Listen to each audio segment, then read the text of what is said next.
Dave, do I have your permission to film some embarrassing story times about you? Yeah? Yeah, that's okay. All right, guys, he consented, so let's go.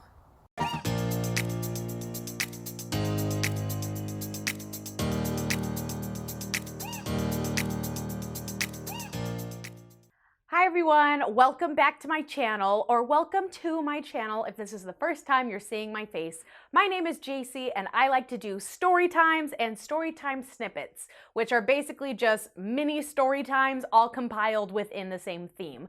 And I was telling this story recently to somebody else and I thought, hey, they laughed, maybe you guys might laugh too, because this story involves our family cat and some weird things that surround him. So if you like story times or hanging out with me and some of my subscribers in the comments, because I love you guys, then make sure to like this video and also subscribe. A lot of you guys aren't subscribed, so friendly reminder to subscribe because it really helps my channel out and so that I can get more people to come and laugh with us because I like hanging out with you guys. But with that being said, let's get started on some crazy story times involving our cat. So the story begins several years ago. I don't even know how old our cat is. 5? 6? Let's say 5 years old. 5 years ago, my brother was driving down a nice abandoned street in the middle of the night. He had his windows rolled down, was cruising, when he hears a little meow, meow.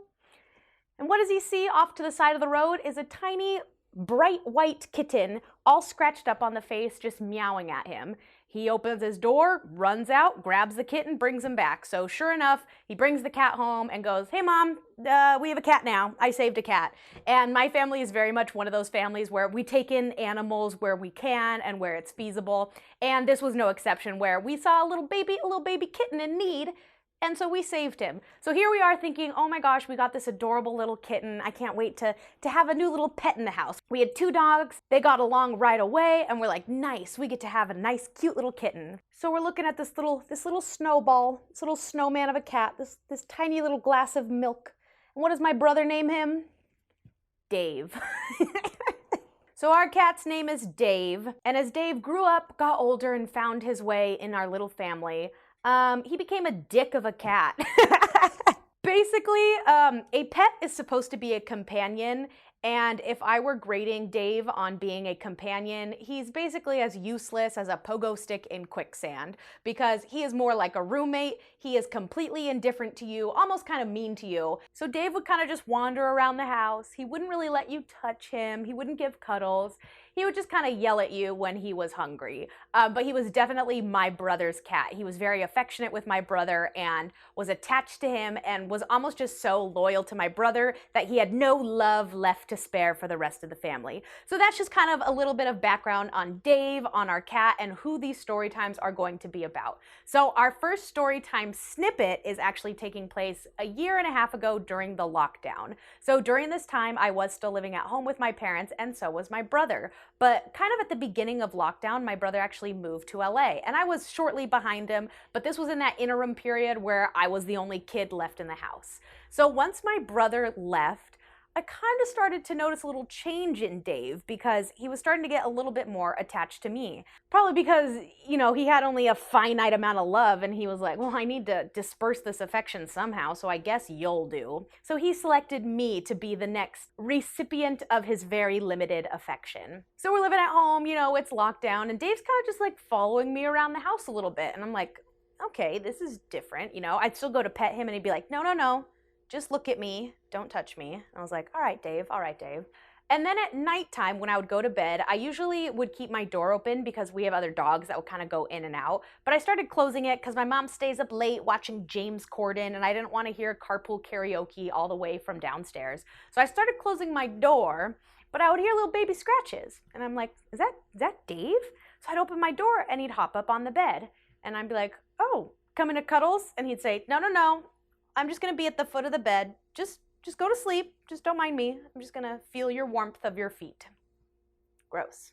So then one night, I let Dave in my room. He's meowing to come in, and I'm laying down, and he starts making biscuits, you know, as cats do. He goes and he starts kneading on my belly, and I'm like, oh, like Dave's never done this before. And then he starts to go on my chest, and so I'm laying down, And he starts to do this thing where he's kneading and he balances all 4 of his paws on one arm and is just kneading and just balancing and kneading away like a little baker man. He was my little baker boy, my little baker Dave. So I go and I tell my mom and I say, Mom, guess what? Dave was making biscuits on me. He's never done that before. And she was like, really? I thought he only did that to Chad. He must really like you. And I'm like, that's so sweet. You know, maybe I'm kind of getting a little soft for this stupid little cat that's been mean to me for these past few years. So sure enough, like clockwork, the next night comes, meowing at the door. I open the door, Dave hops up on the bed, starts making biscuits on my arms. And again, it's just balancing on all 4s, like almost like he was in a trance. And I've never really seen a cat like that. Like I know they like to knead for comfort, but this night he did it for, I kid you not, 20 minutes. He was just going to town, making biscuits all over me for 20 minutes. And it was just so weird because we had gone from 0 to 100 in just a few weeks. You know, the month prior, he wouldn't even let me touch him. And now here he is being a Chef Boyardee all over my body. Sounds weird. So the next day, I again tell my parents, I was like, you guys, Dave was kneading on me for 20 minutes last night. Isn't that weird? Like, isn't that kind of crazy? They're like, 20 minutes? I don't believe you. And I was like, you guys, I swear. And they're like, no, Dave doesn't let anybody touch him, let alone let a body be touching him for that long. No, that's not real. And I was like, I'm gonna prove it to you guys. I'm gonna record it. So the next night comes, like clockwork, the meow, open the door, comes up. But at this point, I had my camera set up on a tripod. So before I went and opened that door, I made sure to press record. So I laid down and I let Dave make his biscuits. Now, what was weird about this time of making biscuits was, again, he went for about 20 minutes. And then after that, I was kind of like, okay, I'm done. I kind of proved my point. So I go to start sitting up and Dave hisses at me. And I was like, hey, I'm the alpha here. What do you think you're doing? I sit up and I start to push him off of my arms and he goes to bite me.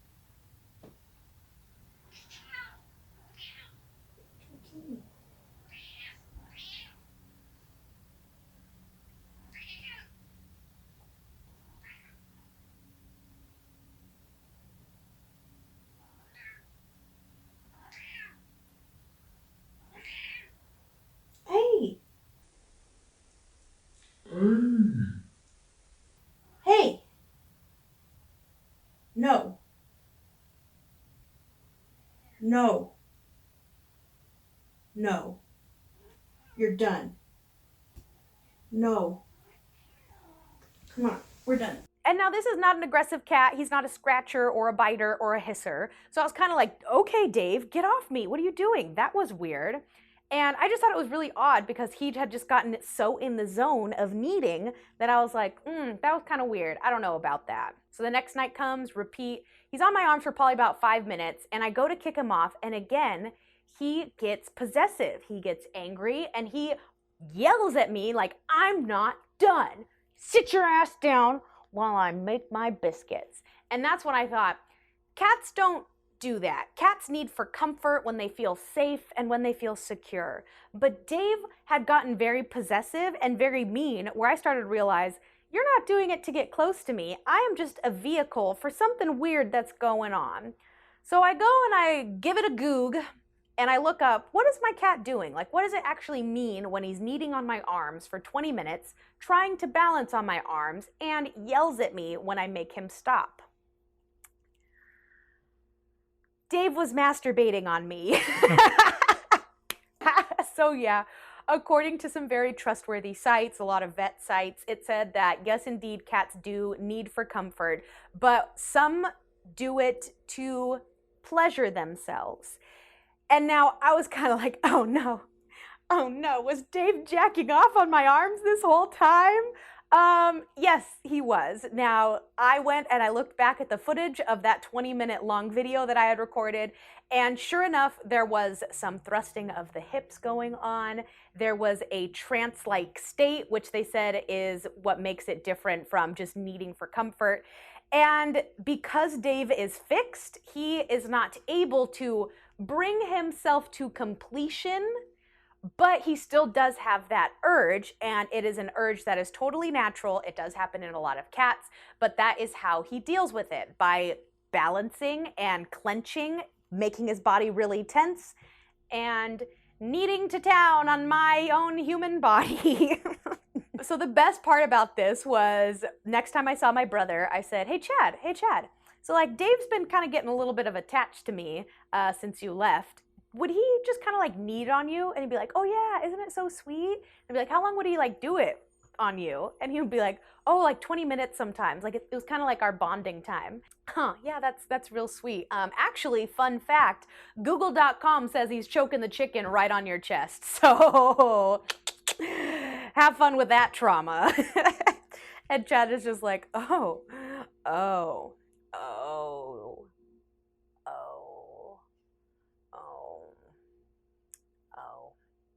Just all stages of grief, just like anger, acceptance, denial, the whole shebang.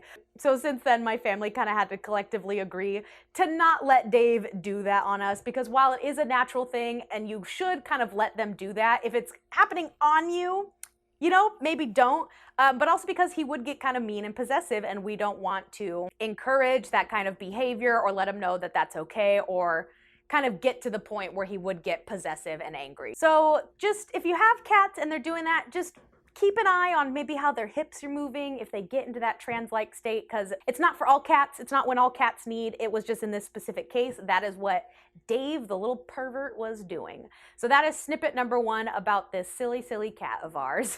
Snippet number 2 involves Dave, which is why I'm going to tell it, because it's still just a funny story that my family loves to tell. So this was, again, last year sometime. I had since moved out to LA, but I was coming home every now and then to kind of just visit my parents. So there was one weekend where I was coming home and I was sleeping in my old bed. And so I go to sleep in my old bed and I'm laying there and I just like feel icky. I feel things on me, and I turn on a light and I'm covered in ants. And I'm like, what the heck? Like I'm all covered in ants. I go and I sleep downstairs. The next morning I wake up and I tell my dad, I don't know what it is, but my bed is covered in ants and it's yucky. And so we go and take a look, and sure enough, they were coming through the window. You know, it's summertime, it happens. And so we're like, oh shoot, okay, let's strip the bed. So we strip the bed, take off the sheets, take off the comforter, and we had to kind of move the bed into a weird way to spray in there. So my dad goes and gets some ant spray, and he just starts going to town while I go wash the sheets. So I'm downstairs and I just hear my dad kind of chuckle and go, Jacy, come here, you gotta see this. So I go upstairs to my bedroom, and Dave was kind of laid halfway under the mattress, which was in a weird position because, again, we had kind of like flipped it so it was standing up a little bit, but it was on the edge of the bed, so it wasn't touching the floor. So there was this weird little gap where the mattress was hovering, and Dave was just weirdly under that gap. Like he was just like, oh, this is luxury living. This is life. So we're just kind of laughing at like, stupid cat, what is he doing? And so my dad and I were kind of like, look, doesn't it look like he's kind of crushed by the mattress, like because it's hovering and he's right under it? And we're like, haha, it kind of does. Let me get a photo. So I snap a photo because I thought it was funny. And what I thought would be even funnier is if I texted it to my brother, whose cat this is. So I sent the photo to my brother and a text message that said, Dave got crushed by a mattress. And then I forgot to send a follow-up message that was like, lols, JK, he's just chilling under a mattress. You can see the problem with this. So I'm just going about my day, and about 10 minutes later, my phone starts ringing, and it's my brother's girlfriend. And as soon as I see her name on my screen, I go, I forgot to send the follow-up text. And I answer it, and before she could even say anything, I go, Jenny, it was a joke. I was totally kidding. I'm so sorry. And she's like, what's going on? What happened? So I guess they were driving somewhere, and because my brother was at the wheel and didn't have Bluetooth, because he's not in this century, he didn't have the phone. So Jenny goes, we're driving. What's going on? Chad is bawling right now. What happened to Dave? And I have to repeat, Jenny, it was just a joke. Dave's fine. It was a weird angle of a photo. I was trying to be funny. Like, I'm so sorry.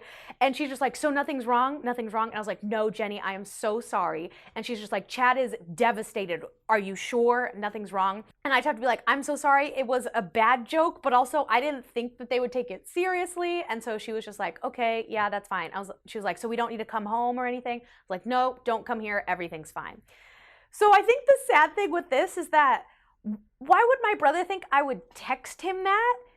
and photo evidence? Like, don't you think that's worth like a personal phone call? I don't know. I guess in my head, I thought I was being so obviously sarcastic and petty. Like, I even put like a sad face emoji that I knew they'd be like, haha, is Dave just chilling under a mattress? Like, what's going on?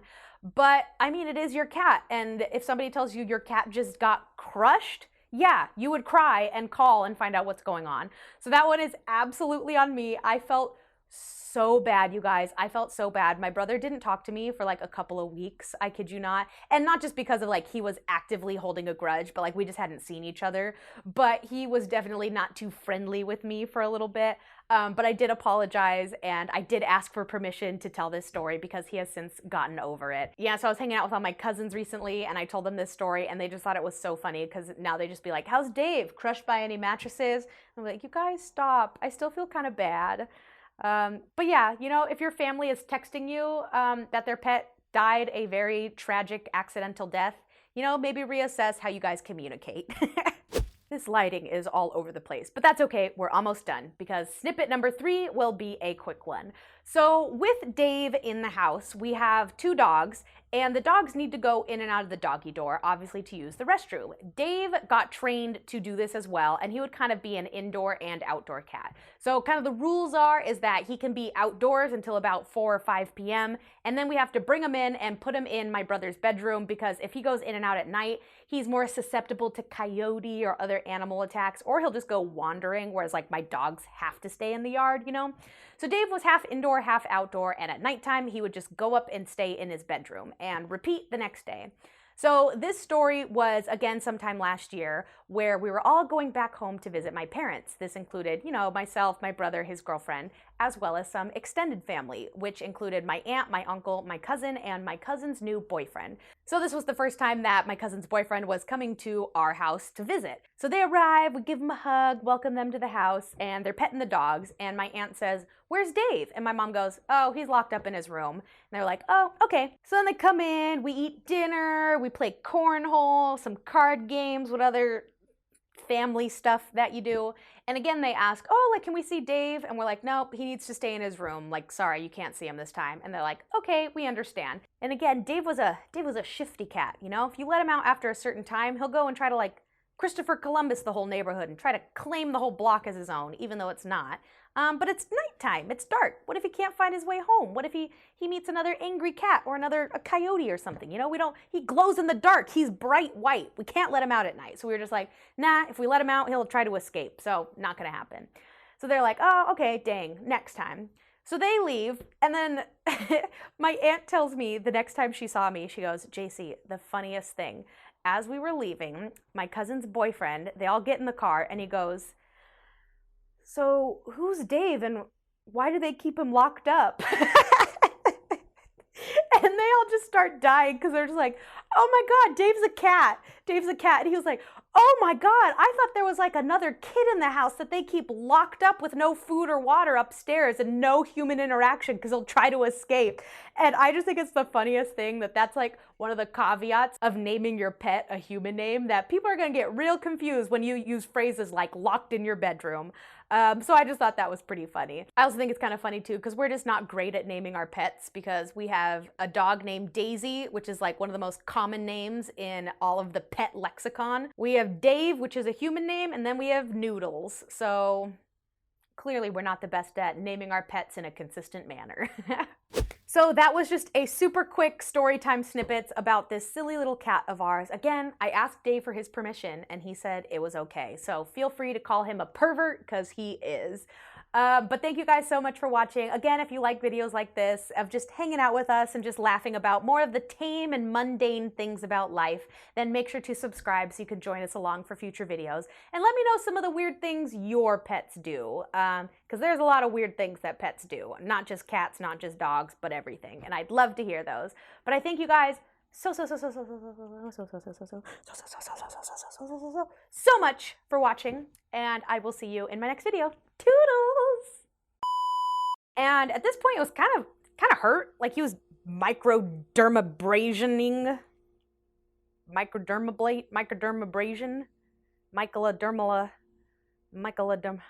Douglasing my arms. I don't know, cats are freaking weird.